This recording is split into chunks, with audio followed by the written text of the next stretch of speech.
베드로후서 3장 14절부터 18절까지 제가 읽습니다. 그러므로 사랑하는 자들아, 너희가 이것을 바라보나니 주 앞에서 점도 없고 흠도 없이 평강 가운데서 나타나기를 힘쓰라. 또 우리 주의 오래 참으심이 구원이 될 줄로 여기라.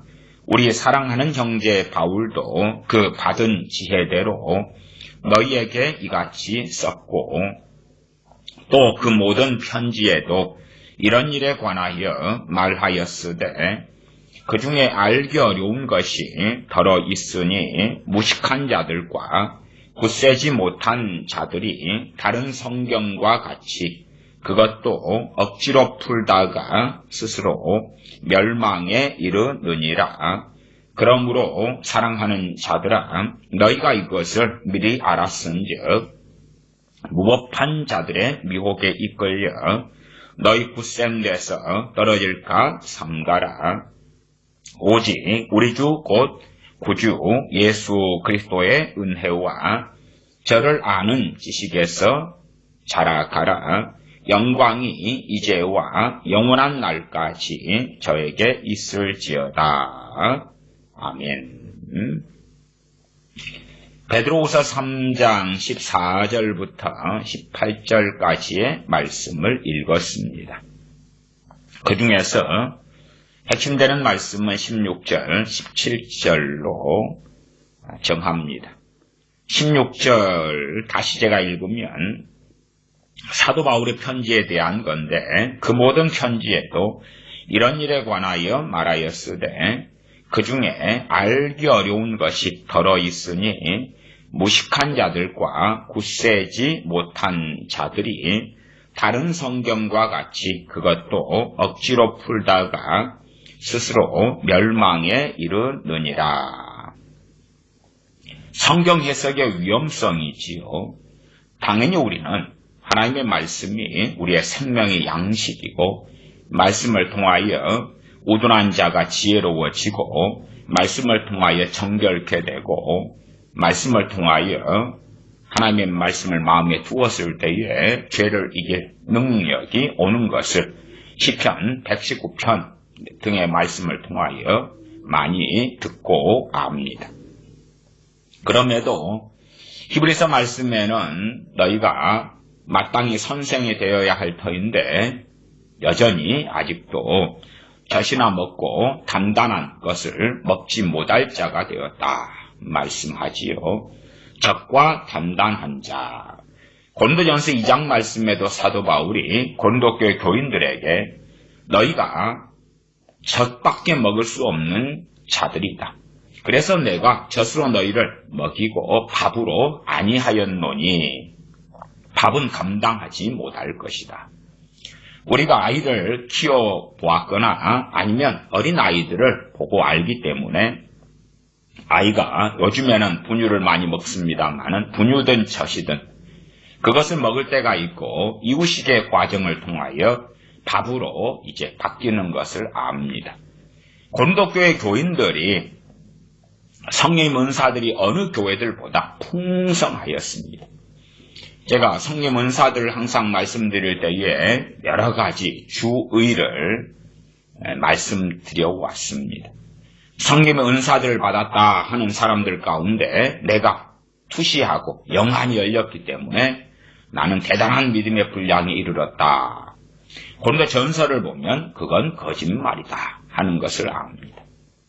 그럼에도 이제 주님의 사도들이나 사도 바울 등이나 바나바 사도 등의 또한 스데반 집사님도 그렇고 빌립 집사님도 그렇고 참으로 주님 가까웠던 하나님의 사람들에게 놀라운 성령 은사와 능력이 또한 함께했던 것도 우리가 성경을 통해서 봅니다. 그러면 어떤 사람들이 성령 은사를 받았다 그럴 때에 자기와 누구와 동일시하는 그 완악함에 들겠습니까? 고린도교회 교인들과 동일시하겠습니까? 성령 은사들 받아서 모일 때마다 애언도 하고 방언 통역도 하고 계시도 있고 그러면서도 완악하고 더럽고 쌈박질하고 음행하고 하는 고린도 교회와 동일시시키겠습니까? 아니면 주님의 사도들, 순교했던 스데반 집사님이나 사도 바울 등과 동일시시키겠습니까? 정말 완악한 사람들은요, 자신을 고린도 교회 교인들과 동일시시키기보다도 주님의 사도들, 참으로 거룩한 주님의 종들과 동일시하는 죄악을 저지릅니다. 그래서 더 담대한 것이지요. 그러나 성령의 은사들을 받았다 해서 그 사람이 거룩해지는 것이거나 그 사람이 하나님의 뜻대로 살거나 영적인 장성한 분량에 이르는 것이 결코 아닙니다. 어떤 사람은 어떤 성령 은사를 받아서 현상적으로 나는 영안이 열렸어, 나는 투시를 해 하는데 그런 사람은 이미 미혹에 잡힌 사람들이라는 것을 알 수가 있습니다. 하나님의 말씀에 대한 것입니다. 제가 과거에도 종종 이 큐티의 위험성에 대하여 말씀을 드렸습니다. 요즘에는 많은 목회자들이 큐티식 설교를 합니다. 사실은 어느 A라는 목회자가요, 참으로 말씀을 깊이 있게 알아가지고 그분은 큐티를 할 수 있을지 모르겠습니다. 과거에 하나님의 종으로서 찰스 스펄전 목사님이거나 혹은 무디 선생님이거나 찰스 피니 목사님이거나 조나단 에드워드 목사님이거나 그런 하나님의 종들이라면, 그렇다면 마틴 로이 존스 목사님 같은 사람이거나 그러면 그런 분들은 큐티해도 되는 것입니다. 큐티해도 되죠, 당연히. 그러나 우리 같은 보통 사람들이 큐티를 한다? 말씀 안에 뭐가 있다 그랬습니까? 단단한 것이 있고 젖이 있다 그랬죠. 젖이 있고 밥이 있다 그랬죠. 말씀 안에는 그런 것이 굉장히 많습니다. 당연히 밥이 있고 젖이 있지요. 밥이 있고 단단한 것이 있고 젖이 있지요. 말씀에는 그것이 다 섞여 있어요. 문제는 이제 큐티하는 사람들이 1장씩 한다고 칩시다. 오늘은 마태복음 1장을 하고 내일은 2장을 하고 모레는 3장을 하고 4장, 5장, 6장 그렇게 나간다고 생각해 보시죠. 그럼 그 가운데 당연하게 반드시 단단한 것이 있고 젖이 있겠지요. 그러나 단단한 것도 이제 오늘 큐티하는 본문이기 때문에 억지로 강제로 해석하는 경향을 가지겠지요. 물론 모르는 것이니까 나는 해석을 안 하고 있어. 참 다행스러운 생각이지만 그럼에도 사람의 의식이라는 것은 모르는 것도 나름대로 지레짐작을 하고 넘어가는 경향성이 있습니다. 그래서 이 좋지 않은 것들을 이미 잡초를 뿌린다거나 하면서 큐티를 하게 됩니다. 목회자가 말씀을 잘 알아서 자신은 큐티를 하면 사실은 자신에게만 해당되는 것이에요. 어떤 사람이 상당한 영성에 이르렀다고 합시다. 주님을 깊이 있게 알며 주님과 함께 사는 그 은혜에 어느 정도 이르렀다고 합시다. 그러면 그 사람이 걷는 신앙의 양상, 신앙 생활의 방식과 초신자들이나 그에 미달된 분들이 주님을 알아가며 닮아가는 방식이 진리 안에서의 공통점이 있을지 몰라도 주님께서 그를 이끌어 가시고 인도해 가시는 방식은 상당히 다를 수 있다는 것은 생각해 보셔야 하는 것입니다. 그래서 베드로후서 3장 16절로 한다면 16절 하반에 그 중에 알기 어려운 것이 덜어 있으니 무식한 자들과 굳세지 못한 자들이 다른 성경과 같이 그것도 억지로 풀다가 스스로 멸망에 이르느니라. 성경을 억지로 푼다 그 말. 성경을 열심히 보다가 구원파가 나오고 신천지가 나오고 JMS가 나오고 또한 여러 가지 이단 사이비들이 등장하지요. 왜요? 성경을 억지로 풀어요. 왜 풉니까? 교만하니까. 무식하면 용감하다 그렇잖아요. 그러면 무식한 자들도 나왔습니다. 분명히 스스로 멸망에 이른다 그랬으니까 이들은 구원받은 하나님의 자녀들인 것이 명확합니다. 왜요? 이미 구원받았으니까 멸망에서 벗어났다가 다시 멸망에 빠지는 것이죠. 이미 멸망 중에 있는 사람이라면 스스로 멸망에 이른다라고 말씀하지 않겠지요. 분명히 무식한 자들도 굳세지 못한 자들도 굳세지 못하다 그 말은 믿음 안에 주님 안에 뿌리 내리지 못했다 그 말이죠. 뿌리를 내리긴 했는데 약하게 이제 고추 모종 같은 것을 좀 심었다 그럴 때에 약하지요. 약해. 그런 것처럼 쉽게 자빠지고 쉽게 넘어지는 그러한 초신자 같은 그런 상태다. 더군다나 초신자들마다도 다 다릅니다. 어떤 초신자는 참으로 회개하며 통회하며 겸비한 사람이 있고 어떤 사람은 처음부터 담대하게 무식한 사람들이 존재합니다. 무식한 사람은 자신의 잘못을 잘 깨닫지 못할 뿐만 아니라 당당하죠. 담대하고 당당하게 심지어 죄를 짓기도 하고 죄를 조장하기도 합니다. 그러면 최소한 무식한 자들과 굳세지 못한 자들이 있다. 그러면 첫째는 누가 해당되겠습니까? 우리의 자녀들이 해당되는 건 뻔한 일입니다. 물론 우리 자녀들이 이 베드로후서 3장 16절에 나온 대로 최소한 구원을 받았는지 그렇지 않는지까지는 확답하기는 어렵겠지. 그러나 주님을 믿는다 할지라도 우리의 자녀들은 무식한 자들과 굳세지 못한 자들이 대부분 될 것입니다. 과거에서부터 유행했던 퀴즈 중에 하나도 어린아이들 퀴즈. 성인 어른도 지력을 가지고 말씀에 대한 이해력을 얼마 정도 대학을 나오고 고등학교를 나온 다음에 국어를 좀 알고 단어도 알고 이런 어른들도 사실은 쉽지 않은 방법인데 초등학생 큐티, 중학생, 고등학생 큐티를 한다면 참 위험이 가중되는 어리석은 일이 될 것입니다. 말씀에 대한 단순한 어떤 큐티 문제를 이야기하는 것이 아닙니다. 실상 말씀을 억지로 푸는 어떤 참 곤란한 위험성을 말씀드리는 것입니다. 그래서 어느 목회자가 하나님께 소명을 받고 유효한 소명을 받고 하나님의 일을 할 때에 그는 상당히 말씀을 바르게 이해하고 알고 있는 상태가 되어야 합니다. 사실은 어떠한 주의 종이든지 말씀의 종, 진리의 종이 되는 것이 맞습니다. 그러나 하나님의 말씀을 제대로 이해하지 못하는데 하나님께서 그를 종으로 부르신다? 도대체 그러면 어떠한 교회가 세워지며 어떠한 교인들이 양성이 되겠는가 하는 것입니다. 제가 얼마간에 참조하시라고 저 신앙의 여정, 특별히 말씀 생활의 여정을 좀 말씀드리려고 책을 몇 권 이렇게 놔뒀습니다. 참 말씀은 이해하는 게 어렵더라고요. 저는 그래도 교회를 5살 때부터 다녀서 그래서 이제 가정집에 시작했던 교회, 그 다음에 그 교회가 들판에 천막교회로 옮기고 천막교회 생활 그렇게 해서 교회 생활을 쭉 해왔더랬습니다.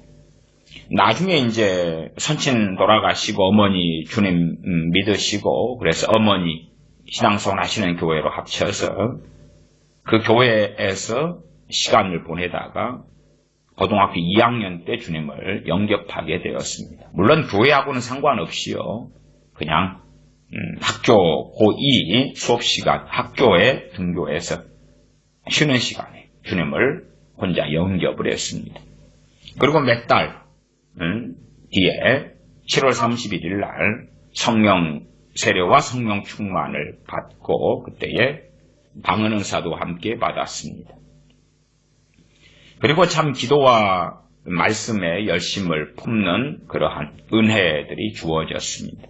참 말씀을 많이 읽고 그 다음에 기도도 그때의 성령 충만 받고 난 다음에는 이제 교회 예배당에서 교육관 한켠에 방이 있는데 거기에서 자고 새벽기도 참석하고 그랬습니다.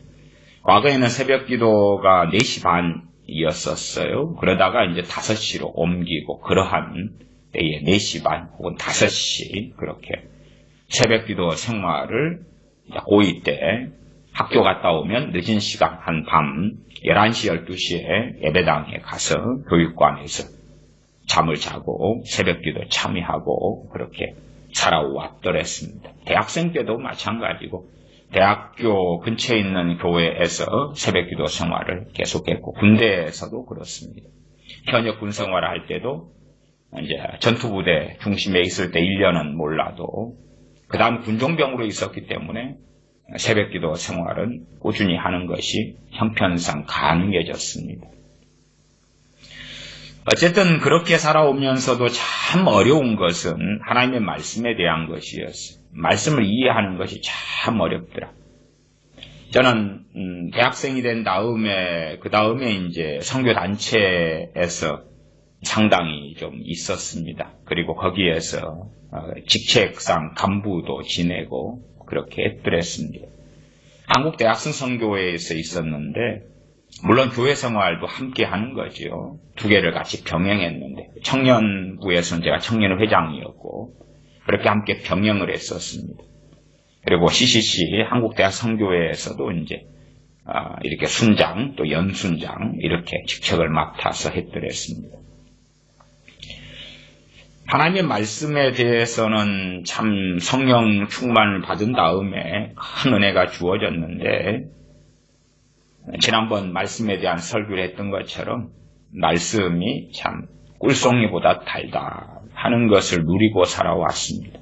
얼마나 말씀이 달고 달콤한지 그 은혜 속에 살아왔습니다. 그러나 그럼에도 문제는 말씀을 이해하는 것이 상당히 어렵더라 하는 것입니다. 아니 이해하는 것이 어렵더라를 떠나서 일단은 교회 목사님부터가 설교가 좀 이상하더라 하는 것입니다. 은혜 받고 나니까 어떤 사람은 유명한 모 목사님은 그 자기 담임 목사님이 너무 사랑스러워서 자기가 여자였다면 함께 잠자리 했을 것이다. 그리고 이제 광화문 거기에 전모 목사라는 양반은 이야기하지요. 저는 주님 믿고 은혜 받은 다음에는 사실은 좀 목사님이 그렇게 많이 싫어하지는 않는데 참 이상하다. 그걸 많이 경험하였습니다. 또 제가 목사님 자녀들 과외를 또 가르쳤었거든요. 한 1년, 반년 좀 됐을까? 어쨌든 일주일에 목사님 가정에 가서 어려운 형편에 기차를 타고 다니면서 그러면서 과외를 가르쳤는데 그렇게 사실은 꽤 가까운 사이라고 할 수밖에 없고 청년회 회장이고 그랬으니까. 그런데도 고등학교 주님 믿고 성령 세례 받은 다음부터는 목사님의 설교가 기괴하다. 그전에는 졸고 자고 때로는 땡땡이 하고 그랬으니까 그렇지만은 말하자면은 이상한 예정교를 가리키고 또 로마서 설교를 너무 이상하게 해서 로마서가 이렇게 이상한 설교인가? 너무 지루하고 고루한 술 취한 술지정뱅이 같은 설교고 말씀인가? 그래서 사실 몇 년 동안 로마서는 아주 싫어했습니다. 왜? 목사님이 저렇게 로마서를 강해 설교를 수요일이나 이렇게 계속 하시니까 너무 로마서가 아주 그냥 답답하고 깝깝하고 고루하고 그 인상이 너무나 오랫동안 박혔기 때문에 그렇지요. 몇 년 동안 로마서를 가까이 하는 것이 아주 제게는 어려운 일이 되었습니다. 또한 설교가 끝나면은 전도사님 같은 분한테는 문의를 했더랬습니다. 또 목사님 사택에 직접 찾아가기도 했어요. 제가 주님 믿고 난 다음에는 그 교회가 지하 1층, 지상 4층의 교회였는데 제가 사찰 집사님을 도와서 청소를 계속 예배당 청소를 상당히 했기 때문에요. 또 빨간 날이 되면 가서 대청소를 하고요. 10월 3일이나 이런 날들이 있잖아요. 그러면 사택 청소도 또 제가 도맡아서 하고 전체를 그렇게 저하고 할머니께서 사찰 집사님이셔서 크게 도울 사람은 없었고 저하고 할머니 그렇게 지하부터 4층까지 4층이 사택이었습니다. 사택까지 찾아가서 이제 성경의 난점을 묻기도 했어요. 그 설교 때 나온 이야기들 가운데. 내 설명을 들으면 더 이상한 거예요. 그래서 전도사님 설명을 들으면 이상하고 어머니하고 이제 이야기했어요. 어머니야 교회 좀 중직자에 들어가셨었고 근데 어머니가 가방끈이 좀 당시엔 짧으셨어요. 아직 신학도 하실 때가 아니셨고. 어머니께서는 93년에 이제 신학을 하셨는데, 물론 신학교를 나왔다 해서 성경을 아는 건 아니고요. 그 전의 이야기인데, 오히려 설명을 들으면 어머니 설명이 불완전해도 목사님보다도 맞게 들리는 거예요, 제 귀에는. 참 어떻게 성경 해석이 희한하다. 희한하다는 것은 감을 잡겠는데, 그런데 그럼에도 정말 뭐가 옳은 것인지는 잘 모르겠더라고요. 말씀은 꼴송점 단데, 뭘 설교가 그렇다는 게 아니고 제가 성경을 읽고 묵상하는 것이 그렇다는 이야기. 설교는 괴로워요. 설교는 괴로워. 당시에는 개혁측 교회였고 저도 그 교회에 신앙생활 했기 때문에 개혁측 신학대학원을 저도 들어갔고 나중에 개혁교단이 합동과 합쳐졌었습니다. 그래서 지금은 합동교단이 되었었던 거지요. 어쨌든 말씀을 들으면 들을수록 보수교단의 정말 핵심 중에 하나가 개혁교단이었는데 왜 이리 기괴하지? 왜 이리 기괴하지? 당연하게 한 번 구원은 영원하다는 것은 항상 전하고 이야기하는 것이고 그리고 예배당이 건물이 거룩한 성전이라고 이야기하고 의자부터 강대상까지 다 성물이기 때문에 강상 닦으려면 기도하고 닦아야 된다는 이야기도 하고 별 희한한 이야기를 많이 들어서 도대체 왜 이럴까? 왜 이럴까? 지금야 은퇴하시고 원로 목사님 되셨습니다만은 여전히 원로 목사님 설교 유튜브에 한두 편 있어서 들어봤더니 여전히 기괴하신 것은 똑같더라고요. 저는 이제 거기에 신앙생활 하다가 청년회장 그만두고 교회를 또 제가 여러 교회들을 봉사로 다니면서 옮겼는데요. 선교단체를 들어가면서부터 한국대학수 선교회 GCC는 큐티 중심의 이런 선교단체입니다. 아시다시피 거기 출신들이 다 사랑학교 교육하는 목사님이나 하용교 목사님, 또 이동원 목사님 막 그쪽 분들이 다 그쪽 계통과 연결됩니다. 그래서 교회들이 그 초대형 교회들이 다 큐티 중심으로 이끌지요. 그래서 큐티를 하는데 사실은 큐티를 시작하면서는 하나님의 은혜가 급속히 떨어지는 거예요. 뭐가 떨어지냐 그러면 말씀의 꿀송점 단 것이 사라져가는 거예요. 사라져. 이게 말씀이 달기 때문에 성경을 읽으면 그냥 시간 되는 대로 읽지요. 시간 되는. 어떨 때는 10장, 어떨 때는 100장, 어떨 때는 200장, 어떨 때는 2장, 3장. 두서가 없어요. 그러나 말씀 읽는 게 너무 행복하고 좋아요. 달고. 항상 성경책을 호주머니에 들고 다니면서 대학생 때에 식사 시간 되면 줄을 서거든요. 그때 읽고 식사하면서 읽고 또 길을 걸어가면서 읽고 버스 타고 다닐 때에는 버스 기다리면서 읽고 너무나 달아요.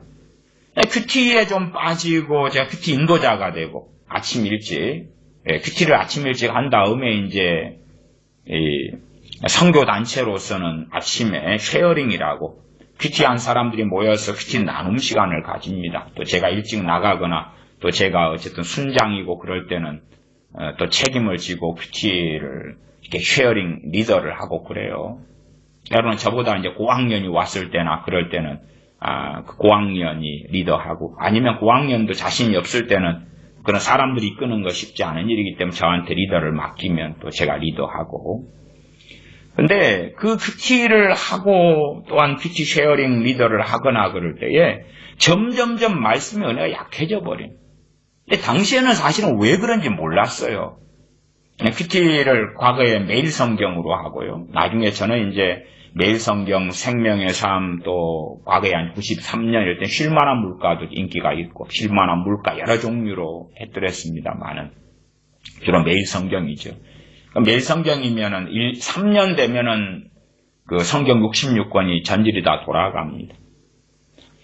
근데 갈수록 은혜가 떨어져서 당시에는 이해를 못했어요. 나는 지금 그 CCC 간사님 서재에 들어가면 3년치, 3년 이렇게 매일 성경이 특히 완성되어서 있는데 얼마나 부러운지 몰라. 와, 나도 몇 년을 해야지만이 66권을 PT 다 하고. 그런데 저는 큐티를 하면 하나님은 어떤 분이신가, 하나님께서 내게 주신 교훈은 무엇인가, 그런 빈남들이 있으면 채울 말이 없는 거예요. 아니 또 사실은 채워도요, 그냥 똑같은 이야기예요. 본문은 다른데 하나님은 사랑이 많으시고 하나님은 자비하시고 인자하시고 다 그런 거예요. 말하자면 유선자가 되어져 가는 거예요. 내용도 없는데. 하나님이 내게 주신 교훈은 무엇인가? 그러면 찾는 거죠. 아, 기도하라 하시는구나. 기도하라. 그리고 조금 더 이제 몇 줄 글을 쓰죠. 겸손하라 하시는구나. 비판하지 말라 하시는구나. 용서하라 하시는구나. 뭐 그렇게. 그러나 그것이 없는 부분도 상당히 많지요. 그리고 말씀에 대해 틀어져 가는 거예요. 물론 제대로 알지도 못하고 그냥 틀어지죠. 왜? 그래 다행하게 그때까지도 하나님의 은혜가 있었기 때문에 억지로 푸는 것에 대해서는 제재를 많이 성령님께서 하시더라고요. 머리가 안 돌아가는 거예요. 감사하지. 그래서 큐티 집을 보면 공란으로 많이 남겨졌어요. 그러나 이제 선배 선교단체 순장님들이나 혹은 동료들도 그렇고 또 후배들 순원들이나 그런 케이스도 그렇고 그 다음에 대표 간사님이나 혹은 협동간사님들이나 그런 분들의 큐티집을 보면 참 화려하게 잘 적어졌어요. 아름답게 잘 적어졌어요. 그래서 상당히 몇 년 동안은 부럽다. 저게 참 부럽다. 왜 나는 이렇게 풍성하게 적을 내용이 없는가. 저들은 저렇게 풍성하게 적어요. 저는 또 이 CCC 회관에서 제가 좀 살면서요. CCC 잡무들도 하고 회관 청소나 하이 CCC도 좀 돌보고 그렇게 살았어요. 회관에가 또 대표 간사님 서재가 있었거든요. 이게 제가 밤 되면은 혼자 지하실이었는데 한 80평 이상 되는 지하실이었던 것 같은데 제가 혼자 자고 그랬거든요. 그러면은 늦게까지 이제 그 서재에서 신앙 서적을 읽고 큐티집을 또 들다보고 그래요. 근데 거의 빈난이 없어요. 큐티집에 하나님 어떤 분이신가, 내게 주신 교훈은 무엇인가 그런 공백이 있을 때에 다 잘 메워져 있어요. 근데 제 매일 성경 큐티집은 그냥 큐티를 안 한 건 아닌데 송송 다 빈난들이에요. 이게 많은 경우에. 그 당시에는 이제 내가 좀 문제가 많은 것 같다. 도대체 나는 이런 부분에 깨달음이 없지. 그렇게 많이 생각을 했더랬어요. 저도 이제 큐티집을 오랫동안 큐티를 해와서 종류별로 다 매일 성경부터 쭉 한 서재 하나를 이 책꽂이 하나 정도는 메울 정도로 큐티집을 가지고 있었어요. 그러다가 이제 제가 다 선교제 나오면서는 다 버리고 고물로 쓰레기통에 버려서 이제 폐지 줍는 분들한테 다 넘겨주고 나왔는데요. 의미가 없으니까요. 여러 종류의 큐티집을 다 이제 GT나 생명의사, 매일 성경, 쉴만한 물가나 뭐나 그 다음에 또 많이 나왔잖아요. 도대체 이 큐티가 무엇인가? 그래서 제가 어떨 때는 큐티에 대한 미혹 설교도 여러 과정과 시간들을 가지고 한 몇 번 하기도 했더랬습니다. 믿음이 상당히 성장하고 자란 분들은 큐티하는 건 좋을 거다 그렇게 생각해요. 그러나 사실은 제 개인적인 의구심은 성경을 하루에 한 장이든 아니면 1절부터 20절이든 간에 그 정도 분량씩 이어져 가는데 큐티를 할 만한 역량을 정말 가진 사람들은 얼마나 있을까 하는 의구심을 가집니다. 심지어 목회자라도 그런 역량을 가진 사람이 얼마나 있을까 의구심을 가집니다. 목회자가 이제 새벽에 강단에 큐티 설교를 해. 큐티 본문에 따라서. 주일 설교도 그런 분들이 참 많지요. 그러면 교인들이 그걸 보고 본을 따르지요. 왜? 교회의 방침이 큐티니까. 베드로후서 3장 16절은 안 읽어보았느냐 하는 생각을 하죠. 안 읽어보았느냐. 그런 분들은 변론을 하시겠지요. 큐티집에 보면 어그러지지 않도록 최소한의 설명과 안전장치를 했다. 그냥 양심이 있으면 알죠. 그건 안전장치가 아니라는 것을. 그 중에 알기 어려운 것이 더러 있으니 무식한 자들과 굳세진 못한 자들이 다른 성경과 같이 그것도 억지로 풀다가 스스로 멸망에 이르느니라. 그것도 억지로 푼다. 굳세지 못한 자들이, 무식한 자들이 다른 성경과 같이 그것도 억지로 풀다가 스스로 멸망에 이르느니라. 사실은 큐티를 통하여 멸망에 이르는 사람들이 저는 아주 많을 거라고 보고, 나아가 목회자들의 영성이나 말씀을 하는 수준과 지식이 너무나 죄송하지만 상당히 많은 분들의 수준이 아주 낮기 때문에 과연 그런 분들도 자신이 하는 설교와 큐티를 통해서 심지어 스스로 멸망에 이르르고 소경된 인도자 되어져서 이끄는 사람들을 구렁텅이 속에 집어넣고 소경 만드는 그런 것이 아니겠는가 생각합니다. 어쨌든 말씀에 대하여 저는 상당히 많이 어려워서 말씀에 대하여 기도를 많이 했었습니다. 말씀을 읽고 상고하면서 말씀에 대한 기도를 많이 했습니다. 그때에 이제 제게 하나님께서 인도해 주신 또 어떤 신앙 서적들, 설교집들을 읽으라고 성령님께서 가르쳐 주신 사람들이 여러 사람들이 있습니다. 지금에야 이제 상황이 좀 달라졌습니다만은 옛날 제 경험이니까 참조만 하십시오. 자, 과거에 제가 보니까 선교주로 나오면서는 책을 몇 권 안 가지고 나왔네요. 근데 첫째는 제 개인의 경험이니까요. 이동원 목사님이에요. 이동원 목사. 과거에 대한민국의 어쨌든 그래도 90년대, 80년, 90년대 강해 설교에 아주 거의 아버지라 일컬어질 수 있는 분이죠. 2000년 넘어서는 김사택 목사님 같은 분이고요. 80년 그때까지는 박영선 목사님, 남북교회 그런 분들인데 80년 어느 때부터 90년대는 이동원 목사님의 강해 설교의 시대였다. 그렇게 말해도 과언이 아닙니다.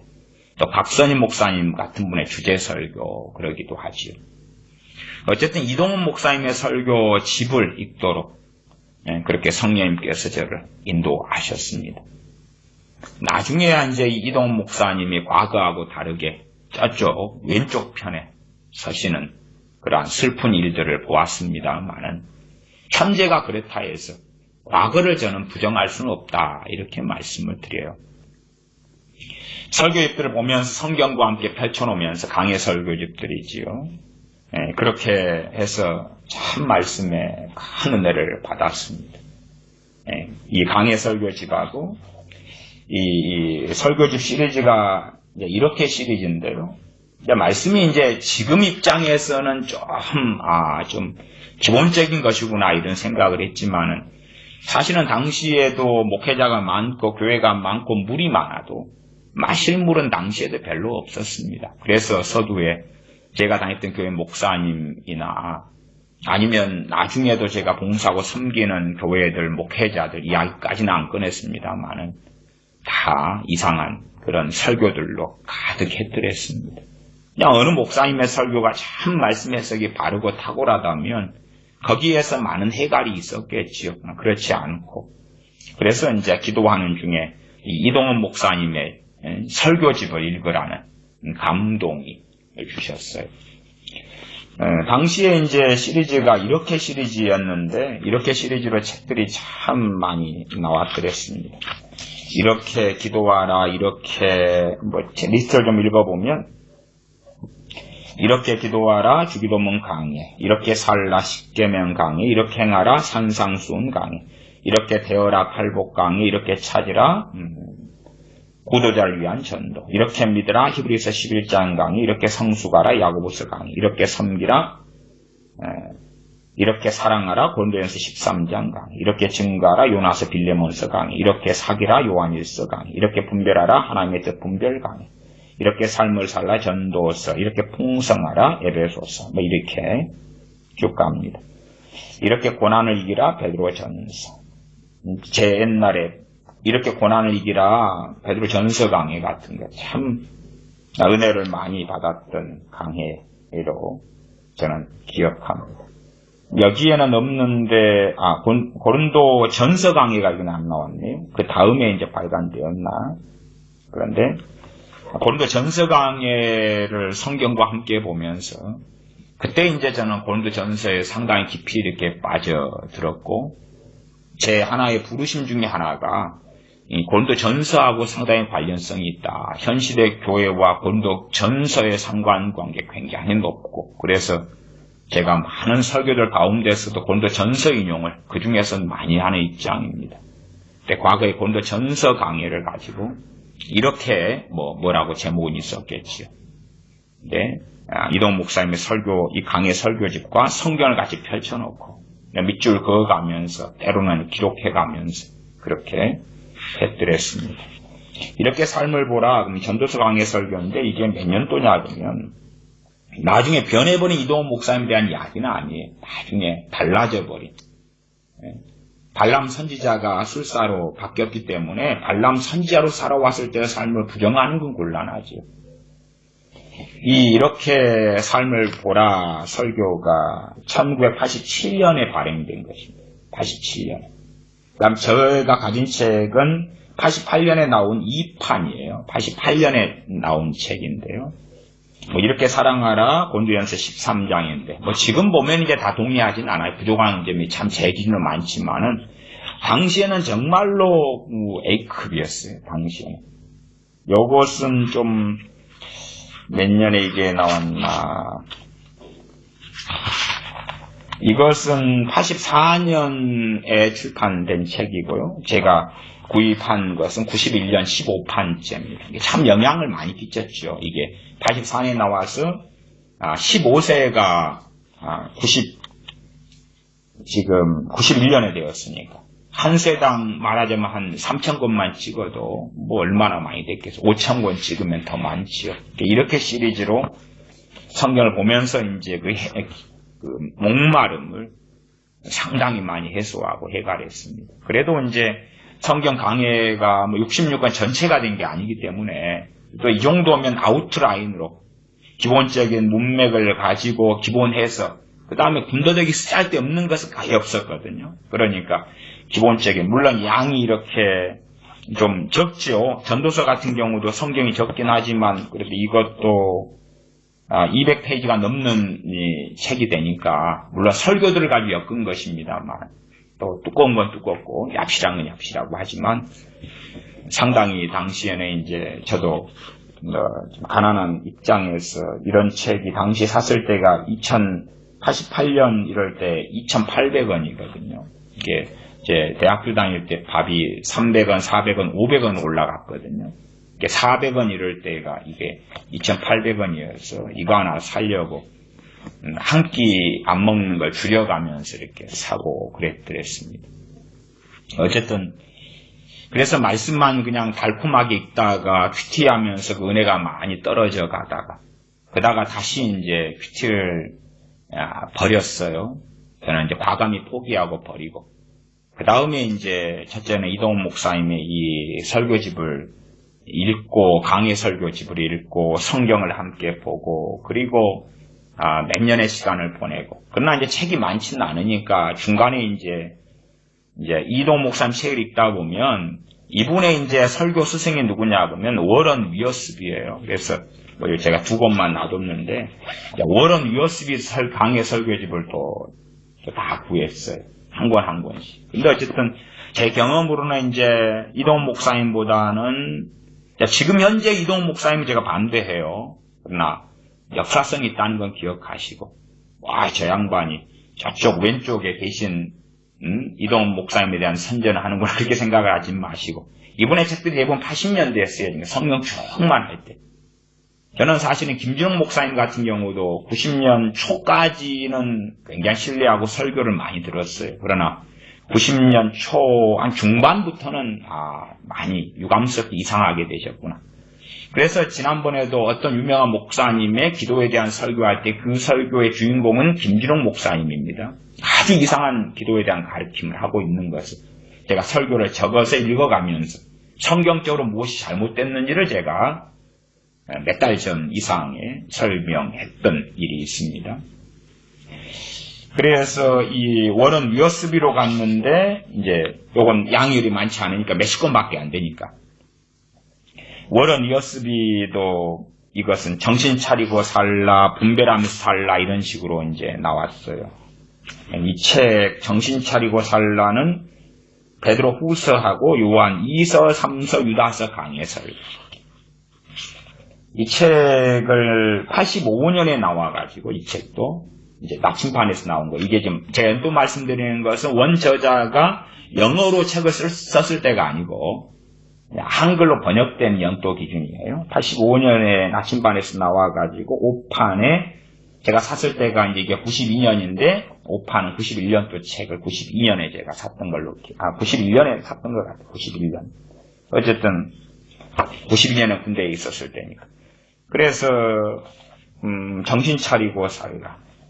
또 그런데 전서 강의가 분별하며 살라. 근데 전서가 이것하고 이동 목사님이 본 전서 했을 때 전서가 이동 목사님 훨씬 더 제게는 은혜로워서 뮤어런 위어스비 오분이 이동 목사님의 설교 스승인데 그런데 이분의 유학하고 이분의 교수 은사 이런 분인데도 저는 이제 위어스비 이분은 좀 말씀의 주해나 강의가 좀 약하다.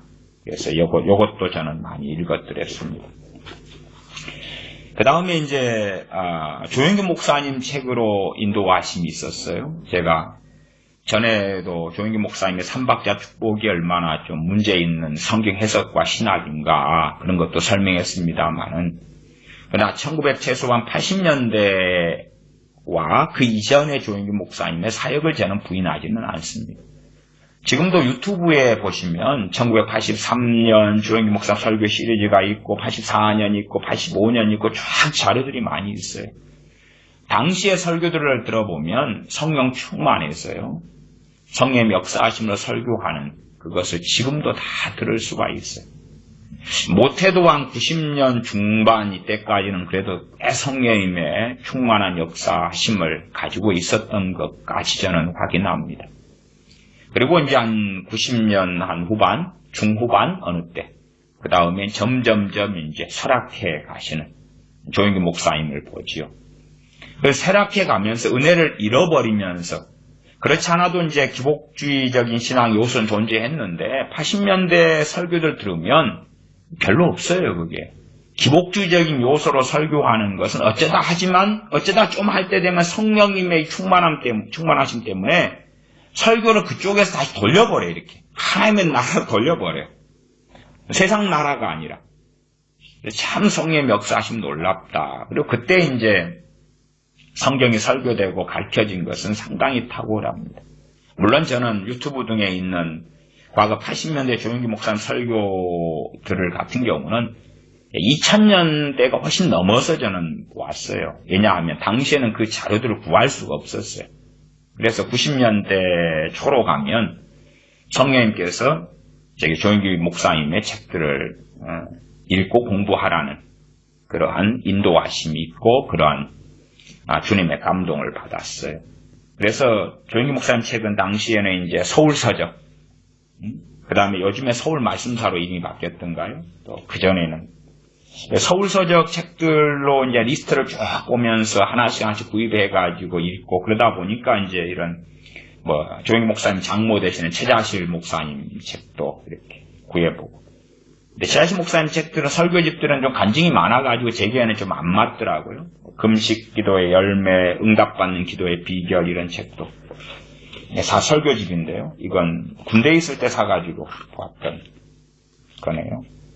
이때가 2,500건인데 이게 79년에 이제 출판된 책인데 90년에 17판이 됐어요. 90년. 그러니까 이게 92년인가 이렇게 사본 것 같아요. 그러나 이제 서울서적 책들은 어쨌든 거의 사가지고 보면서 다 그것도 주로 강해 설교나 다니엘 강해부터 시작해서 설교가 많잖아요. 그리고 최근에 이제 2000년 이후로 나온 책들을 또 제가 좀 소장하고 있고 보는데 사서도 사실은 거의 안 읽게 되더라고요. 별로 그렇게 옛날에 그런 감동 역사하심도 없고 은혜가 떨어지면 사람이 좀 죽어버린 신학적으로 변하거든요. 그런 방식으로 좀 바뀌어 갔어요. 식상한 이야기가 많이 돼버려서 그냥 옛날에 그 감흥 때문에 새로운 신간이 나오면 습관적으로 구입하는 것은 있었는데 저는 이제 한 90년 초 정도까지의 서울 서적에서 나온 책들. 그래서 항상 이제 제가 즐거워했던 것 중에 하나가 서울 서적의 책이 지금 현재 뭐 영산신학원도 있고 뭐 또 있고 다 서울 서적에 나오면 거기에서 책이 한 150권이 있다 그러면 내가 아직 안 산 건 몇 권이고 산 건 뭐고 항상 체크하는 거죠. 이건 언제 사야 되겠다. 그리고 그런 것이 이제 한 90년 그래도 중반까지는 했던 것 같아요. 그래서 조영규 목사님의 과거에 그 80년대 주로 나왔던 설교집을 통하여 이제 말씀의 목마름이 상당히 또 해결되었었고 그 이후에는 이제 여러 분들이 있었던 것 같아요. 짜실부리하게는 뭐 이제 선교사가 되려면 이런 오스왈드 스미스 캐나다 과거의 목사님이신데요. 이런 정말 말씀이 그래도 하나님께 쓰시는 사람 이런 책들 설교집 같은 경우는 굉장히 은혜롭게 읽었고요. 그러니까 선교사가 되려면 참 목회자로서 선교 사역을 많이 하셨던 목사님이거든요. 이런 분. 또 요분의 구령의 열정 이것은 정말 막 몇 번씩 그냥 읽고 갈고 닦고 했던 그러한 요즘도 구령의 열정의 책이 많이 계속 리바이벌 돼서 나오더라고요. 제가 이걸 샀을 때가 90년인데 81년에 초판이 발행돼서 생명말씀사에서 참 얼마나 은혜스럽고 많이 읽었는지 몰라요. 근데 참 이런 책도 특징이 있더라고요. 이게 단단한 것이 섞여 있는 모양이에요. 그래서 특징이 뭐냐 그러면 젖으로 책이 된 경우는 내가 은혜가 떨어지어도 읽으면 은혜로 회복하는 데 도움이 돼요. 젖으로 된 이런 설교가 책으로 나온 것은 젖으로 된 것은 은혜 충만할 때도 좋고 은혜가 떨어져도 좋은데 이 구령의 열정보다는 기도와 영역이라는 책이 있는데 그런 것들이나 여러 권들은 단단한 것이 섞여 있어가지고요. 은혜가 충만할 때 보면 너무나 좋아요. 너무나 은혜롭고. 근데 은혜가 떨어진다에 보면 뭔 말인지 모르겠어요. 은혜가 안 돼요. 지루하고 고루하고. 단단한 것과 젖이 신앙서적도요 섞여 있는 게 있어요. 이게 말하자면 이동훈 목사님의 과거 80년대 이런 강해 설교집은 그냥 젖중심이라고 저는 생각해요. 젖중심. 이게 어렵고 난해한 것은 좀 피해가요. 그냥 어쨌든 설명도 길지도 않을 뿐만 아니라. 그러니까 젖을 먹는 사람들은 이제 제게는 물론 저는 좌익을 반대하고 싫어하기 때문에 왼쪽에 이제 아주 거두중으로 계시는 이런 분들은 별로 좋아하지는 않습니다. 과거에는 이랬던 시대가 아니고 80년대만 해도 반공이 철저했죠. 그 한경규 목사님 같이 한국에 WCC를 들여오고 통합교단을 세우고 이런 분도 반공이 아주 철저했던 분이에요. 그렇게 말씀의 어떤 해갈들을 해오고 살아왔더랬습니다. 말씀이 참으로 해석하고 이해되고 알기가 난해하고 어려웠기 때문에 그래요. 제 개인적으로는 이제 성경 강해 설교로 시작한 것이 가능했다 그럴 때가 이 강해 설교도 존경했는데 오리지널 강해다 그럴 때는 제 개인적으로는 마태복음 강해 정도 생각합니다. 마태복음 강해가 한 160 몇 번, 165번 했던가요? 그것도 상당히 긴 기간입니다. 시작해서 끝날 때까지가 중간중간 띄엄띄엄 했기 때문에 한 1년 6개월 걸렸을까? 2년 3개월 걸렸을까? 상당히 긴 기간이 되더라고. 물론 그 전에 누가복음 강해 설교 같은 것도 했습니다만은 제 역량이 안 되니까요. 그냥 누가복음 1장 그래서 한 20-30분, 2장 그래서 20-30분, 3장 그래서 한 30분, 40분 이런 식으로밖에 못하고 오히려 그런 것은 이제 역량이 그거밖에 안 돼. 역량이 그거밖에 안 될 때는 한 장을 강해 설교를 한다 해도 강해를 못해요. 주해를 못해요. 단단한 것이 많으니까요. 짧은 시간 안에 단단한 걸 다 주해를 할 수 없어요. 역량이 안 되는 거예요. 그리고 이제 강해 설교 같은 경우는 저는 굉장히 어려운 설교. 제 생애에서 가장 어려운 설교로 강해 설교를 꼽습니다. 그러니까 제가 강해 설교할 때는요. 이게 한 본문 안에가 한 장이 다음에 한 장 안에가 적과 단단한 것 답이 다 섞여 있거든요. 그래서 어느 정도 신앙이 안 된 사람은 제가 강해 설교할 때는 참여를 못하게 합니다. 제가 새벽에 강해 설교한다 그러면은 초신자들이나 인자 은혜 받는 사람도 참여를 못하게 합니다. 안 그러면 말씀을 제대로 설명을 못하게 돼요. 그러니까 단단한 것을 먹을 수 있는 사람들만 참여하게 해요. 꼭 주님께서 비유를 군중에게 말씀하신 다음에 제자들만 모였을 때에 비밀을 아는 것이 너에게 허락되었다 그리고 설교하는 것처럼. 물론 저는 설교가 비밀 자체가 아니기 때문에요. 그런 분들에게 말씀드려요. 설교가 곧 해서 녹음을 하니까 녹음된 걸 그대로 다 자료로 올려드리니까 녹음된 다음에 들으시면 좋겠다. 단단한 것을 못 먹는 사람들이 있으면 일반 설교는 가능한데요. 주일 설교도 가능하고 그런데 단단한 것이 들어가 버리면 수준이 안 된 사람이 있어 버리면 문제가 생겨버려요. 그것이 강해 설교는 사실은 그러합니다. 제가 강해 설교를 그렇게 아주 많이는 안 했습니다. 마태복음 강해, 마가복음은 최근에 하다가 멈춰 있고, 출애굽기도 20장 중간에 멈춰 있는데 한 60몇 편 하고 멈춰 있고, 야고보서 강해, 로마서 강해, 갈라디아서 강해, 히브리서 강해, 에스겔 강해. 에스겔 강해도 참 긴 여정, 100번이 넘는 긴 여정을 했더랬습니다. 다니엘 강해, 이렇게 아주 많지는 않습니다. 그러나 강해 설교를 한다, 주의 설교를 한다, 그럴 때에 사실은 진실로 주의 설교를 할 때에 아무나 도전할 수 없는 과업이라는 것쯤은 압니다. 아마 저도 2010년 이후로나 어느 정도까지 강해 설교, 주의 설교가 가능했다. 그렇게는 말씀을 드리겠습니다. 그러나 사실은 그전에는 강해 설교할 엄두 자체를 내지 못하죠. 기껏해야 이제 주제 설교나 본문 설교. 본문 설교도 한 본문의 1절부터 10절을 정했다 그러면 그 안에도 단단한 것이 있고 젖이 있어요. 크게 나누더라도. 그러면 단단한 것은 못 먹을 사람도 있기 때문에 지나가는 것이에요. 젖이나 혹은 단단한 것이 아닌 것, 젖보다 약간 나은 이유식까지는 몰라도 단단한 것까지는 설명하면 더 어려워지는 것이. 학생들 수학으로 한다면 이제 덧셈 뺄셈 하는 사람들만 앉아있는데 미분 적분을 설명해서 무슨 유익이 있겠냐 그 말이. 그것이 젖먹는 사람에게 단단한 것을 먹여서 무슨 유익이 있겠어요.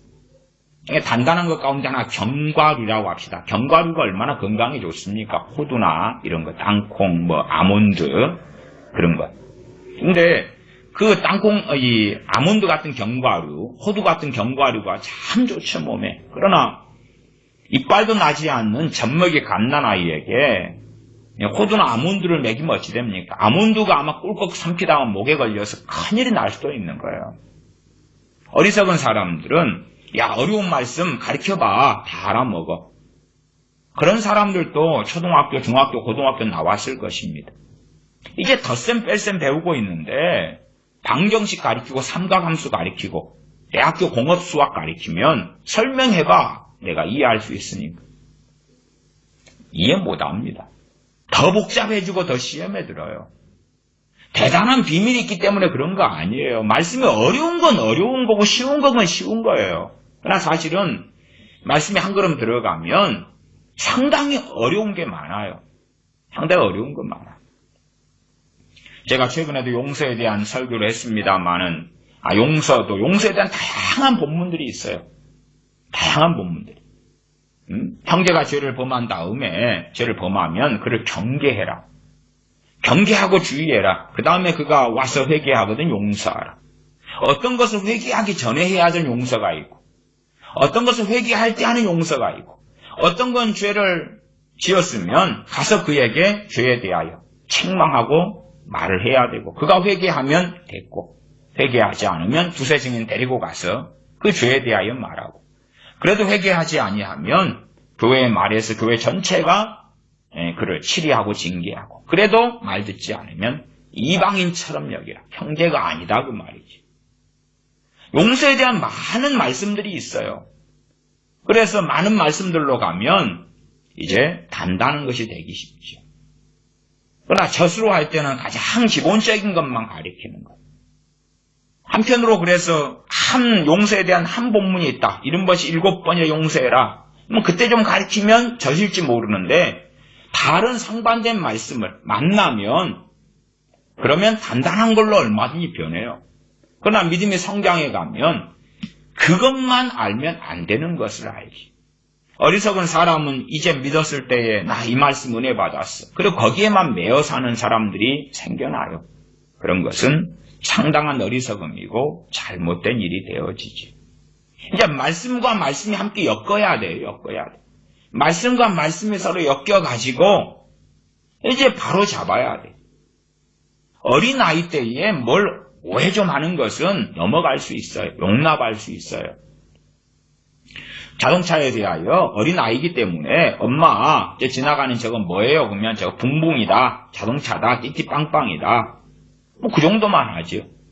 아직 제대로 말도 못하는 아이, 그냥 붕붕, 빵빵, 띠띠빵빵 그런 의성어나 좀 잘 쓰는 아이들한테 저것은 포크레인이야, 저건 탱크야, 전차야, 장갑차야, 자동차야, 자가용이야, 트럭이야, 버스야, 미니버스야, 매진승이야, 저것은 뭐 그냥 전륜구동이야, 사륜구동이야, 후륜구동이야, 어쩌고 저쩌고.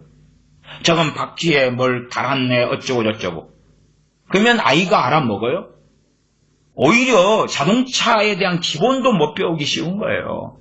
그냥 아주 꼬맹이 이제 말 배운 아이는 빵빵, 빵빵, 띠띠빵빵, 띠띠빵빵 그렇게 아이가 좋아하는 의성어 같은 걸로 좀 가리키면 돼. 빵빵이 지나간다 빵빵 그러다가 좀 더 아이가 알아가면 저 자동차 그랬다. 저건 좀 더 알아가면 택시, 자가용, 자동차, 버스, 소방차, 트럭, 덤프트럭 뭐 그렇게 갈 수 있겠지요.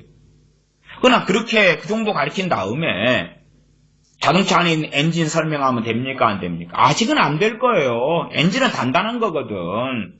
단단한 거. 점점 올라가는 거예요. 저도 대학교 다닐 때에 부전공으로 이제 농업기계를 해서 제가 농업기계 교수 자격증도 가지고 있어요. 근데 농업기계를 하니까 이제 엔진 같은 걸 다 다뤄요. 엔진, 크랭크축. 다시 이제 백햄목은 중학교, 고등학교 때 배웠던 것을 대학교 실험실에 가가지고 필수 전공을 부전공으로 하니까 또 다 배워요. 농업기계에 교사 자격증을 따는데 필요하니까 교사 자격증을 이제 2개를 받고 졸업을 했습니다만은 그때 되면 이제 여러 가지를 다시 내연 규관부터 다시 배우면서 다루어요. 그러나 그런 것을 10살 애한테 하면 알아먹습니까? 12살은 알아먹나요? 아마 그쪽 부분에 아주 탤런트가 있고 엄청 관심을 가진 아이는 12살도 알 거예요. 그러나 보통 아이들은 곤란하겠지. 보통 아이들은. 점화 플러그를 가리킨다 그러면은 10살짜리가 알겠어요? 나 정말로 그쪽에 어릴 때부터 그냥 자동차 분해하고 뭐하고 아주 관심을 가져서 자동차 계열에 굉장히 지식을 가진 아이는 그래도 알 거예요. 그러나 아이들 가운데 1000명이 하나나 있거나 말거나 그러겠지. 이게 단단한 것이 있고 젖이 있으면 젖에서 시간을 보내야 돼, 젖먹이는. 그리고 이웃이 갈 때는 이제 그렇게 가는 거예요. 그러나 말씀이라는 것이 유감스럽게도 설교자가 자기도 모르는 것을 해석하는 것이 정말 무서운 거예요. 자기도 알지 못하는 것을 가리키는 거예요. 기본도 안 된 사람이 가리키면 자기도 모르는 걸 횡설수설하는 거예요. 그리고 책임 떠넘기기가 뭐냐 그러면 어린아이부터 어른까지 아이는 아이대로 아이 큐티하고 청소년은 청소년 큐티하고 청년은 청년 큐티하고 어른은 어른 큐티하라고. 큐티를 중심으로 셀교회를 한다 그러지, 소모임을 한다 그러지, 셀교회에서 모여서 큐티한 것을 쉐어링한다 그러지. 다 저도 왕년에 못해도 30년 전에 다 해봤던 거예요. 30년 전에. 야, 이제 뭐 큐티 중심으로 쉐어링하고 뭐 한 20년 됐나? 그러나 그 본질이 무엇인지를 이해를 잘 못하는 거예요. 말씀이 어려운 것이, 알기 어려운 것이 덜어있으니 무식한 자들과 굳세지 못한 자들이 다른 성경과 같이 그것도 억지로 풀다가 스스로 멸망에 이르느니라. 최소한은 멸망은 안 당할지 모르는 사람도 있을지 몰라도 아주 이상하게 범벅을 만들어버리는 것입니다. 에어컨 기계 부품이 있다 그럴 때 에어컨 기계 부품을 냉장고에 집어넣어버리고 핸드폰에 넣어버리고 작동할 것 같냐 그 말이. 그런 것처럼 기괴하고 이상하게 하고 변해버리는 거예요. 저도 최소한 설교자로서 본격적으로 산 것이 95년도부터인데 설교 시작은 91년에 시작했습니다만은 그리고 이제 군대 군종병으로 있을 때도 설교하고 그랬습니다만 그래도 본격적으로 이제 설교 은사를 받은 것이 95년이고 그때부터는 하루에 몇 번씩도 무언고 설교로 그 자리에 즉석으로 모이면 예배하고 그때 설교를 하고 살았더랬습니다. 그러나 그런 설교를 은혜 받고 은사 받아서 해도 또 강해 설교할 주제는 안 됐어요. 강해 설교는 안 됐어요. 95년도부터 본격적으로 설교를 해왔어도 2010년이 넘어서야 2012년 대강하는 강해 설교는 했다 그랬어요. 대강하는 거. 한 장을 그냥 20분, 30분 만에 해버리면 대강하는 거. 사실은 본문 설교죠. 거기에 몇 구절 중심으로 설명하고 해석하고 적용하고 끝나는 것이에요.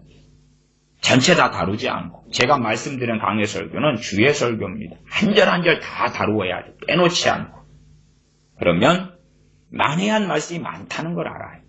그러나 그런 주의 설교를 할 때 되면 강해 설교할 때 되면 감당할 사람 아니면 있는 것이 주의 설교 되는 성령의 기름 부으심이 안 나타나는 거예요. 나타나질 않아요. 그러니까 주의 설교가 아주 어려워요. 주로 이제 혼자 주의 설교는 혼자 녹음하면 되지 않느냐 그러면 사실 성령의 역사는 아주 약해요. 듣는 사람이 있어야 돼. 해중이 있어야 되는데 해중의 수준이 안 돼버리면 그러면 주의 설교의 기름 부음이 제대로 나타나질 않아 버려요. 그래서 주의 설교는 이것저것 이렇게 제 자신의 영성도 잘 준비해야 되고 그 다음에 주의할 때에 다 원고를 가지고 써가지고 알고 설교하는 게 아니라 그냥 단지 성경만 가지고 때로 본문이 구약이면 히브리어 좀 또 70인역 확인 좀 하고 그것도 그 렉시콘 등을 이용해가지고 요즘에 히브리어나 헬라어나 제대로 실력이 안 좋아도 사전을 잘 이용할 수 있기 때문에요. 또 헬라어도 좀 확인도 하고 본문이 잘 단어들을 확인해야 될 때가 있어요. 그 정도까지만 하고 전체 의미에 있어서 여러 가지 번역 성경들까지 정도 확인하는 정도. 그 다음에 이제 본문만 가지고 그리고 설교를 하는 그러한 강해 설교, 주의 설교를 저 같은 경우는 합니다. 사실은 무엇이 어떻게 설명될지 알지 못하고 해요. 대강 본문의 아웃라인만 잡으면서 이 말씀을 통해서 어떻게 이끌어 가실런지 모르겠다고 설교하기 때문에 참으로 제 인생에 어려운 설교 중에 어려운 설교는 주의 설교, 강해 설교. 그렇게 해가면서 제가 답답하게 느꼈던 것 중에 하나는 뭐냐 그러면 미안한 이야기입니다만 주의 설교, 강해 설교할 깜냥이 안 되는 사람들이 뛰어들고 있더라 하는 것입니다. 그냥 이 정도 개괄적인 과거 이동훈 목사님의 이런 개괄적인 또 과거 조용기 목사님의 강해 설교처럼 이 개괄적인 것에 들어가는 정도는 제가 이 정도는 괜찮다고 봐요. 이 정도. 그러나 이런 분들도 이제 난해한 말씀, 단단한 것은 또 많이 피했어요. 얼마나 지혜로운지 몰라요. 옛날 80년대 이야기예요. 그러나 알지도 못하는 것을 뛰어들어서 함부로 해석하는. 왜 그렇게 하냐 그러면 내가 목사가 된 이후로 나는 성경을 다 해석할 수 있는 능력이 있고 자격이 있다고 생각하는 거예요. 성경 해석하는 것은 누구나 다 할 수 있지요. 모든 믿는 사람은 만인 제사장으로서 말씀을 읽고 해석할 수 있어요. 그러나 해석할 자격이 있다는 것하고 해석할 수 있는 능력이 있다는 것은 전혀 다른 거예요. 어찌 그리 같습니까? 아이가 태어나서 이것저것의 직업을 가지고 할 수 있어요. 우주선 만드는 그러한 직업을 가지고 기술을 배울 수도 있고요. 아니면 운전사가 될 수도 있고 비행기 조종사도 될 수 있고 엔지니어도 될 수 있어요. 어느 영역에서든지. 그러나 아이는 할 수 없는 거예요. 현재는. 가능성이 열려있는 것이지 할 수 있다는 게 아니잖아요.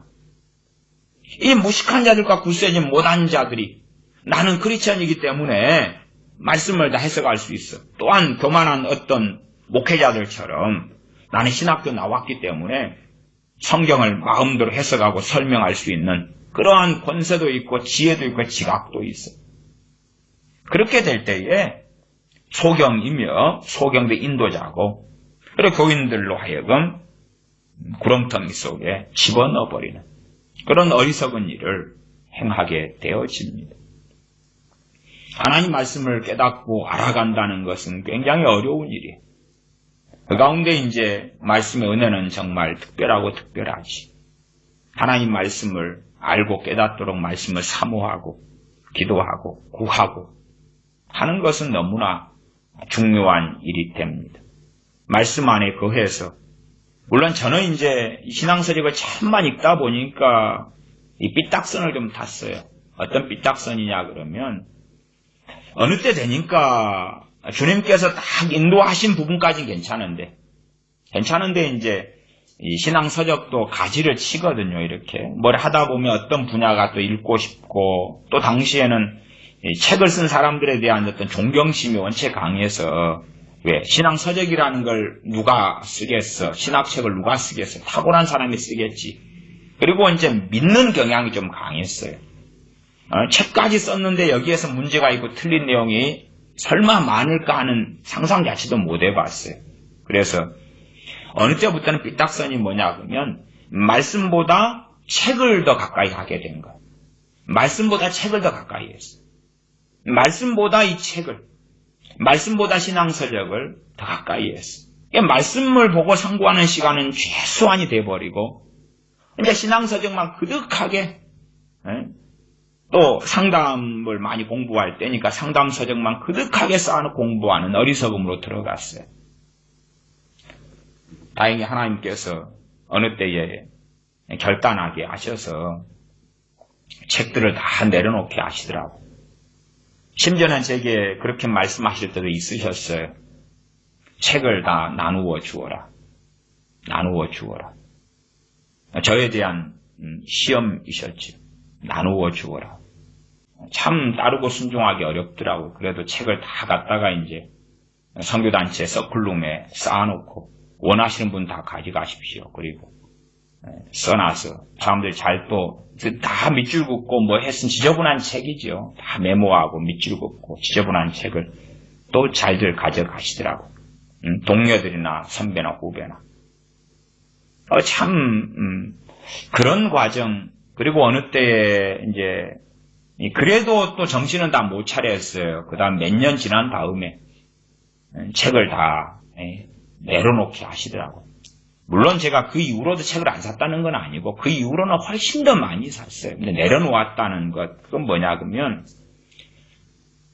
한참의 시간 동안을 책을 들다보지도 않고 보지도 않고 말씀에 몰두하는 시간들로 은혜를 주셨다 그런 말이에요. 자꾸만 이제 하나를 뭐 어설프게 알면 또 다른 걸 알기 위하여 A라는 한 사람의 저자를 발견하면 또 그 저자의 모든 책을 다 읽어야지 만족이 있단 말이에요. 새로운 책이 나오면 만족이 있고 또 제 어린 마음에는 새로운 책일수록 더 뛰어나다고 생각했던 어리석음도 있었어요. 새로운 게 더 이상하게 된 줄도 생각도 하지 못하고 그래서 더 그랬지. 그러나 이제 다 전반적으로 내려놓게 하시더라고요. 그래서 다 손에 내려놓고 다시 말씀만 잡고 말씀만 어떤 면에서 몇 달을 그렇게 했어요. 몇 달을. 제 기억으로 94년 말부터 95년으로 넘어가면서 몇 달 동안을 말씀만 보고 기도만 하고 두 가지만 하면서 몇 달을 보냈어요. 참 큰 은혜를 주셨던 거지. 성경을 보는데 계속 기도가 나오는 거예요. 방언으로 하고 기도가 되고 읽고 기도하고 그냥 같이 하는 거예요. 기도와 말씀 읽기를 같이 하는 거예요. 그 은혜를 몇 달을 주시더라고요. 그 다음에 이제 설교 은사가 임하고 말씀이 더 확연하게 알아주고 깨달아지고 물론 그 전에도 많은 경우 길을 걸어가다가 말씀이 깨달아지고 알아지고 하는 일들은 많이 있었지만 그러나 그것은 제 경험상으로는 좀 부분적이었다 그러면 물론 그렇다 해서 말씀을 다 알게 되고 눈이 확 열리고 그런 건 아닙니다. 그러나 이제 어느 정도 말씀을 아는 것이 안착이 되었다. 그 정도는. 그 이후에도 말씀 해석이 틀리고 문제가 있고 그런 많은 여정을 저는 당연하게 겪고 지나왔습니다. 물론 지금도 성경 해석이 불완전한 부분도 있고 또 난해한 부분도 제게도 존재하고 그래서 난해한 것. 에스겔 강의할 때도 참 난해한 게 많거든요. 난해한 게 많아요. 그러니까 성령의 도우심을 통해서 강의나 주예가 가능했던 많은 일들이 있어요. 또 지금도 강의 설교를 들어보면은 또 좀 더 보강했으면 좋았겠다 하는 아쉬움도 있는 그런 본문들도 사실은 존재하고 그렇습니다. 그런 여정들을 통하여 말씀을 알아왔고 또 깨달아왔습니다. 또 그러다가 또 자주 제 경향성은 좀 학문적인 그런 경향성이 있어서 또 책으로 달려가면 말씀의 깊이가 거꾸로 떨어져 버려요. 은혜가 떨어져 버려요.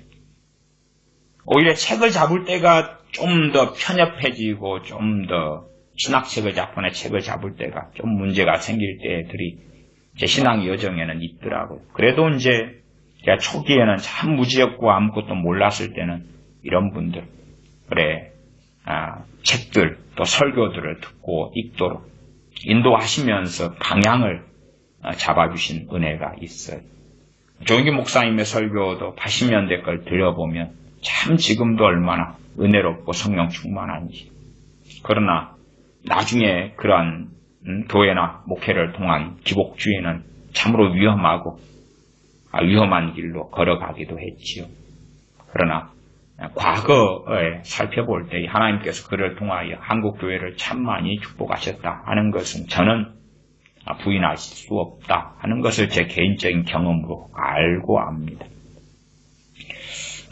예수원이 지금은 좌익 쪽에 왼쪽에 참 중요한 단체가 되었고 청년들을 왼쪽으로 끌고 가는 그러한 중심이 예수원이죠. 그러나 과거에 제가 예수원을 알았을 때는 별로 덜했어요. 덜해서 과거 예수원을 세웠던 성공회 신부로 대천덕 신부님의 책들도 제 신앙 여정에는 참 많이 도움을 주었습니다. 그는 아리 토레이 목사님의 손자로서 전 세계의 부흥의 기반을 1900년 초 닦았던 1800년 후반에 닦았던 그리고 거기에서 하나님의 은혜를 입었던 많은 사람들이 대한민국 한반도의 선교사님으로 오기도 했죠. 그의 손자 대천도 아리토리 3세 그분의 책도 참 많은 은혜를 입었습니다. 그러나 시간이 흐르고 이제 더 왼쪽으로 가시고 자신의 아들이든지 자신의 제자들이든지 더 왼쪽으로 가고 헨리 조지의 토지론에 더 깊이 매몰되고 그 헨리 조지의 토지론이 결국은 좌익 사상의 상당한 공산주의 기반을 놓는 것이 되었고 그 참 참담한 이 슬픔의 역사들을 봅니다. 그런 삶을 볼 때에 저의 내일을 제가 어떻게 장담하겠습니까? 조영기 목사님 같은 분의 80년대 그 뜨거움이나 이런 이동훈 목사님의 80년대의 그 말씀을 사랑함이나 대천익 신부님의 그러한 과거와 또한 더 나이든 노년과 임종하실 때에 그의 신앙 장담하지 못했지요. 과거에 그 대단한 하나님의 사람들이었던 왕을 세웠던 로렌 커닝엄의 젊었을 때와 말년은 너무 다르지요. 그때 쓰임받았던 그러한 하나님의 사람들이 있는데 종말이 사실은 좋지 않은 일들을 확인하고 보는 거죠. 그러면 우리가 깨어 있어야 되고 근신해야 됩니다. 오늘의 신앙이 내일의 신앙이 될 수가 없고 그러나 내일의 신앙이 잘못됐다 해서 오늘의 신앙이 또한 부정될 이유는 없죠. 물론 주님 앞에서는 과거의 신앙으로는 서지 못합니다. 오늘의 신앙만으로 섭니다. 최소한은 하나님 말씀 가운데 우리가 최소한 주제 파악은 해야 된다. 내가 서 있는 자리에서 먹지 못할 것들은 패스, 넘기고 먹을 수 있는 것들 말씀을 먹어야 됩니다. 제가 그래서 큐티식으로 성경을 읽고 묵상하는 것보다 그냥 성경을 마틴 로이 존스 같은 목사님이 이야기하는 것처럼 길게 읽으라. 최소한 어디까지 성경 읽어야 되냐 그러면 은혜 받은 말씀이 나올 때까지. 그 정도면 은혜 받은 말씀 먹을 게 있는 거죠. 내 수준에 맞는 거, 내 때에 맞는 거고. 100% 맞는 이야기는 아닙니다만은 내가 읽어서 마태복음 1장 읽으면 은혜 받는 게 없다 그러면 넘어가고. 물론 마틴 로이존스 같은 목사님이었다면 마태복음 1장을 읽어도 은혜 받는 본문이 한 절 한 절마다 있지 않았을까 또 생각해 보죠. 우리는 대부분 안 그럴 거예요. 2장도 읽고 3장도 읽고 더 읽을 시간과 여력이 있어서 은혜 받는 말씀들이 많이 나와도 더 많이 읽을 수 있다면 그렇게 하고, 그러나 이제 은혜 받는 말씀이 있다면 그 말씀을 가지고 묵상으로 들어가는 게 제일 좋습니다. 말씀을 새기고 묵상으로 들어가는 게 먼저 그렇게 하고, 은혜 받는 말씀이 있으면 그 말씀을 가지고 묵상하고 새기고 거기서 기도하고, 그 다음에 시간 여력이 있으면 또 거기서 더 읽어나가고 또 은혜 받는 말씀이 있으면, 은혜 받는 어떤 말씀이 있다가 은혜가 돼요. 그러면은 넘어가서 나중에 기도할 거라 하면 안 되고, 제가 하나의 방법론을 설명해 드리는 것입니다. 또 제 경험이나 체험이나 혹은 마틴 로이존스 같은 유명한 하나님의 종의 어떤 방법들을 설명해 드리는 것이기도 해요. 이 말씀이 읽다가 은혜를 받으면 거기서 멈춰가지고 그 말씀 묵상하고 때로 암송도 하고 그 말씀 안에서 기도도 하고 시간 한참 보내야 돼. 그리고 시간이 있으면 또 읽으시라고 말이에요. 읽는데 그 다음에 10장을 읽는데도 딱히 은혜가 되지 않아. 억지로 은혜가 안 되는데 풀 수 있는 말씀이 있어도 풀지 말고 지나가라 그 말이에요. 지나가라. 어떤 것은 풀 수 없는 말씀이 있고 이해되지 않는 말씀이 있고, 어떤 건 이해되는 말씀이 있어요. 이해되는 말씀도 많겠지요. 이해되는 것과 은혜가 되는 것은 다른 것입니다. 이해가 된다 해서 거기서 머물면 머리만 돌아가고 논리만 돌아가면서 오히려 하나님의 은혜를 까먹는 경우가 많이 생겨요. 그러면 말씀이 은혜가 되는 것, 은혜가 된다는 것은 성령님의 역사하심이 내게 있는 거 하는 것이 그 말씀 속에서 내 때에 맞는 것이죠. 거기에서 또 머무르는 거예요. 내가 시간 여유가 충분할 때는 그러한 과정을 몇 차례도 거치면 좋겠지요. 쭉 읽다가 한 5장을 읽었는데 은혜되는 말씀이 여기 나와. 그러면 머물러서 묵상하고 암송하고 기도하고 머무르고, 시간 되면 또 그 다음부터 또 읽어요. 20장을 읽었는데 20장 만에 또 나왔다. 그럼 거기서 그렇게 하고, 여유가 없고 시간이 없으면은 그래서 최소 한 번의 과정들은 해야 되겠죠. 한 번의 사이클. 읽다가 은혜되는 말씀이 있고 성령의 역사하심이 있으면 거기서 멈추어서 먹어야 돼. 이 자녀들이요, 나중에 단단한 걸 먹는 방법은 간단해요. 억지로 젖먹이한테 먹이는 게 아니라 그 아이가 크면 되는 거예요. 크면 이빨이 나고 이유식을 떼고 크면 단단한 걸 먹을 수 있게 되는 거예요. 자라야지 되는 거지. 억지로 그냥 단단한 것을 입을 벌리게 해가지고 막 쑤셔놓고 밀어놓고 그러면 탈만하고 애가 심각한 문제가 생기죠. 잘하면 되는 것이 잘하면. 먹고 자라고 성장하면 나중에 단단한 걸 먹을 수 있게 돼요. 문제는 단단한 것도 못 먹는 많은 목사의 감투를 쓴 사람들이 그걸 가지고 마음대로 해석하고 가르친다는 거예요. 그리고 자기는 안다고 생각하는 거예요. 교인들도 마찬가지예요. 교만해지고 무식해지고 무지해져서 억지로 푸는 거예요. 억지로 성경을 풀어요. 고린도 교회도 은사를 가진 사람이 그렇게 많았는데 모일 때마다 예언하고 통역하고 계시가 있고 찬송시가 있고 가르치는 말씀이 있고, 고린도전서 14장에 나와요. 고린도 교회가 모일 때마다 뭘 했는지. 그리고 성령 은사들이 어느 교회마다 풍성했던 교회예요. 그러나 젖먹이밖에 없었는데요. 극소수는 제외가 되었겠지만 다 젖먹이에요. 젖먹이고 그 가운데 주님을 배신한 악인들이 많아서 악인에 대한 리스트도 있죠. 그 리스트에 따라서 악인들은 쫓아내고 추방하라 그랬어요. 추방해라. 음행하는 자, 우상숭배자, 탐남하는 자, 후욕하는 자, 그런 자들 추방해버려라. 해방하는 자들. 그들은 형제가 아니다 그 말이죠. 이방인이다 그 말이에요. 그거 말고 남은 고린도 교인들의 대다수가 젖먹이였다 그 말이에요. 젖먹이. 성령의 은사가 가득한데요. 병이 고쳐지는데요. 젖먹이냐? 그렇지 않느냐 수준은요. 말씀을 얼마나 이해할 수 있느냐 없느냐가 관건인 거예요. 젖먹이가 성경을 마음대로 이해할 수 있다? 세상에 어리석은 사람도 다 알아요. 다 알아. 응? 젖먹이한테 5만원권 지폐를 맡기면 어찌 됩니까? 1억짜리 수표 맡기면 어찌 돼요? 젖먹이가 알아요? 입에다 넣어버리든지 아니면 물에 담가버리든지 그래요. 젖먹이한테는 5만원짜리든 1억짜리 수표든 의미가 없어요. 그런 것처럼 단단한 게 있어서 너무나 귀한 말씀이라도 아직은 때가 아닌 거예요. 때가 아니에요. 그것이 그 사람한테는 비밀이 되겠지요. 그러나 우리가 영적인 어린아이가 되어서 말씀을 막 주먹으면 될 것 같으냐? 그러면 잘 안 되는 거예요. 내 때에 맞는 말씀이 필요하고 그리고 그때에 먹을 때엔 내가 자라게 하는 거예요. 비타민C가 부족하면 C를 먹어야지. 비타민C가 과다한 사람이 C를 먹으면 어찌 돼요? 별 필요가 없잖아요. 필요가 없어. 오히려 더 안 좋을 수도 있어요. 비타민C는 좀 덜 그런 것이겠습니다만은 몸에 다른 영양분들은 영양소 불균형을 이루게 될 때에 문제가 생기는 것도 있어요. 더 먹으면 안 되는 것들.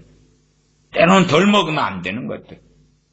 나 그런 모든 것은 성령님께서 나에 대하여 나보다 더 100배, 1000배, 10,000배 이상 더 잘 아시지요. 그러면 하나님 말씀을 억지로 푼다. 무식한 자들과 굳세지 못한 자들. 젖먹이죠. 젖먹이. 아니 젖먹이가 무식하지 그러면 젖먹이가 뭘 압니까? 젖먹이가 핸드폰 제대로 사용할 줄 알아요? 젖먹이가 자동차를 제대로 알아요? 젖먹이가 무식하지요. 이게 영적인 어린아이, 갓난아이를 이야기하는 거예요. 예? 굳세지 못해요. 어린아이는 작은 고통만 닥쳐도 울잖아요. 울어.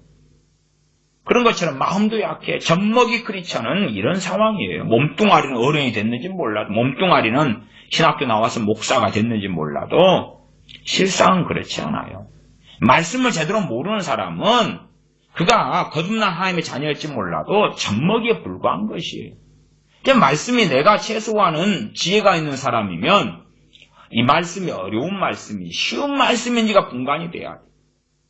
난이도를 분간할 수 있어야 된다고 말이에요. 저는 목회자들 많이 만났습니다만 말씀의 난이도를 대부분 구분을 못 하시더라고요. 난이도를 구분해야지만 교인에 따라서 말씀을 분별해서 먹일 거 아니에요. 근데 자기가 난이도를 몰라요. 난이도를. 뭐가 어려운 말씀이 쉬운 말씀이 자기도 몰라요. 그럼 소경이지요. 자기도 최소한 젖먹이거나 무식한 자지요. 난이도를 몰라요. 어려운 거 쉽다 그러고 쉬운 걸 어렵다 그러는 거예요. 세상 사람들도 야 이건 덧셈 뺄셈 나눗셈 곱셈 분수 쉬운 산수 수학 미분적분 삼각함수 이거 어려운 거 알지요. 근데 말씀을 목회자가 돼가지고 어느 말씀이 쉬운 건지 어느 말씀이 어려운 건지 모르는 거예요. 어려운 걸 자기 마음대로 풀면서 쉬운 거라 그러고 계시가 왔다 그러고 쉬운 것은 또 쉬운 것도 잘못해서 어렵다 그러고 스스로 미망에 빠져버린 거예요. 아무리 쉬운 글자라도 소경된 사람한테는 다 어려운 거예요. 이제 안 보이는데 앞이 안 보이는데 뭐 어떻게 읽어요 글자를. 아무리 글자를 배웠었어도 그 다음에 소경돼 버리면 소경이 안 되고 글자를 모르면 흰 건 종이고 검은 건 글씨다까지는 알지만 소경되면 앞이 안 보이니까 종이에 글자가 있어도 흰 것도 안 보이고 검은 것도 안 보이겠죠. 그런 사람들이 유감스럽게 많은 거예요. 우리는 하나님 말씀을 성령님께서 이끌어 주셔서 내게 맞는 젖을 먹고 내게 맞는 이유식을 먹고 내게 맞는 단단한 것을 먹고 그리고 말씀 해석에 상당히 주의를 기울이고 그리고 말씀 가운데 주님을 알아가야 돼요. 기도도 말씀 안에서 말씀에 뿌리 내려야지만이 진실한 기도가 가능해져요.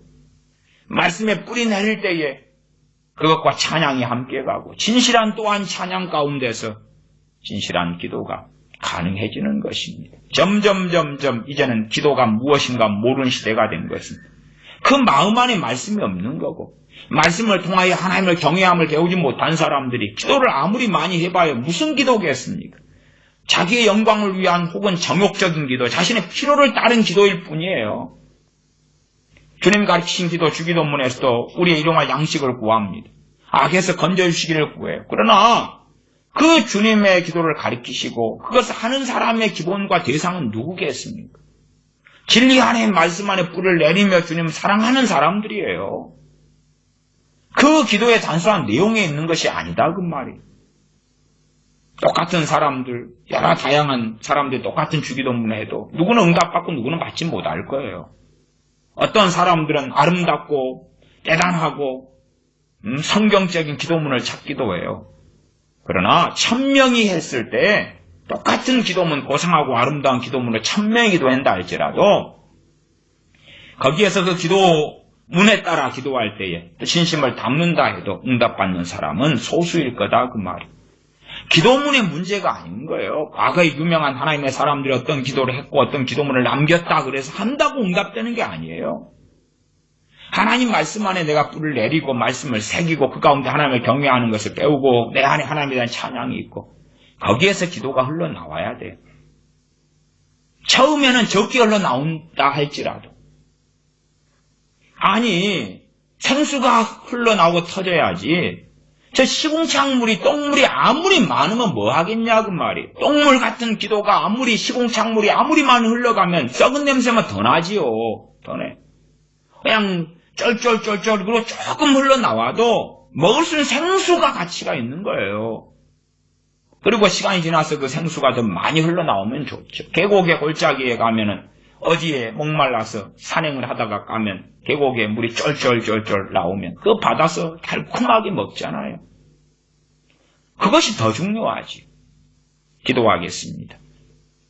아버지 하나님, 우리가 무식한 자들, 굳세지 못한 자들이 되어서 하나님 말씀을 억지로 풀고 억지로 해석하고 억지로 뜯어맞춰서 믿는 소경들이 되지 않도록 도와주시옵소서. 하나님 말씀을 바르게 읽고 묵상하며 새기며 또한 말씀 진리 가운데 인도하시는 거룩하신 성령님의 깨닫게 하시며 말씀을 가르쳐 주시는 은혜들이 나타나서 진리 안에서 말씀 안에서 주님을 알아가며 닮아가며 죄를 깨닫고 회개해가며 장성한 그리스도의 분량에 이르르며 말씀이 마음에 새겨짐으로 하나님을 사랑하고 하나님을 경외하며 경배하며 주님을 기뻐하는 하나님의 자녀가 되며 그 안에 찬양이 나오고 감사가 나오고 노래가 나오고 거기에서 진실로 하나님께서 받으시는 기도를 하는 하나님의 자녀들이 우리가 될 수 있도록 긍휼을 베풀어 주시옵소서. 우리 주 예수님의 이름으로 기도하옵나이다. 아멘.